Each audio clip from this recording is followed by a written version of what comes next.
I have always played within the four lines of the Constitution. I have never talked about controlling or censoring the media and social media. As President of the Republic and citizen, I will continue to abide by all the commandments of our Constitution. Let's talk about this with Euan Marshall from Sao Paulo in Brazil. He's the editor of the Brazilian Report. Hi there, Euan. What happens between now and Lula's inauguration on the 1st of January? Because we've seen Bolsonaro take his time, really, to come out and not concede, but everybody knows that he lost the election. But you've still got 2 months in between. So what's the process?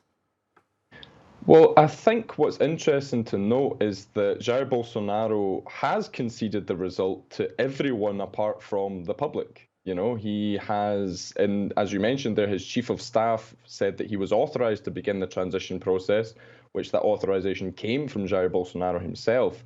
So, I mean, he has conceded the result, but he just hasn't told Brazil yet. And what happens with that kind of extended period of silence is that he is serving to kind of expand and kind of encourage these protests around the country, which are currently calling for federal intervention, which is essentially a military coup, which would, you know, reinstate Jair Bolsonaro as president and cancel the results of the elections. But, you know, those protests are already kind of losing strength. So, you know, I think this next week is going to be critical for, you know, how this transition process is going to start, if we're going to have confrontations, if we're going to have more protests, or if this is all just going to fizzle out a little bit. Okay, so we've got a few more days to see if that happens. But yesterday we saw these ongoing blockades of roads and bridges by Bolsonaro's supporters in cities like the one that you're in, Sao Paulo. Is that having any impact on Brazilians themselves, as well as there were concerns that it may impact food deliveries getting to those who need it?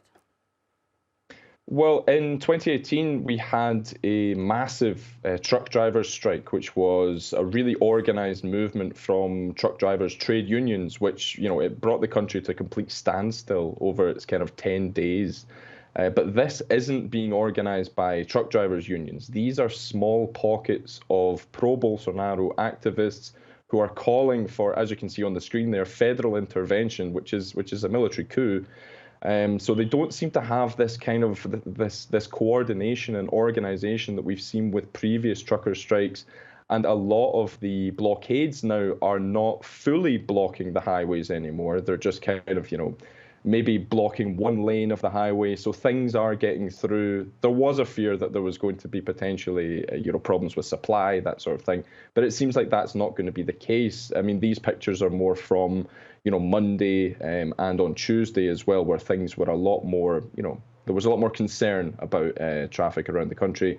But now it seems to have been, you know, it seems to have eased off a little bit. It's going to be a very interesting time for Brazil as that new leadership starts to step in. Euan Marshall, live to us there from Sao Paulo. Appreciate your time. Thank you so much.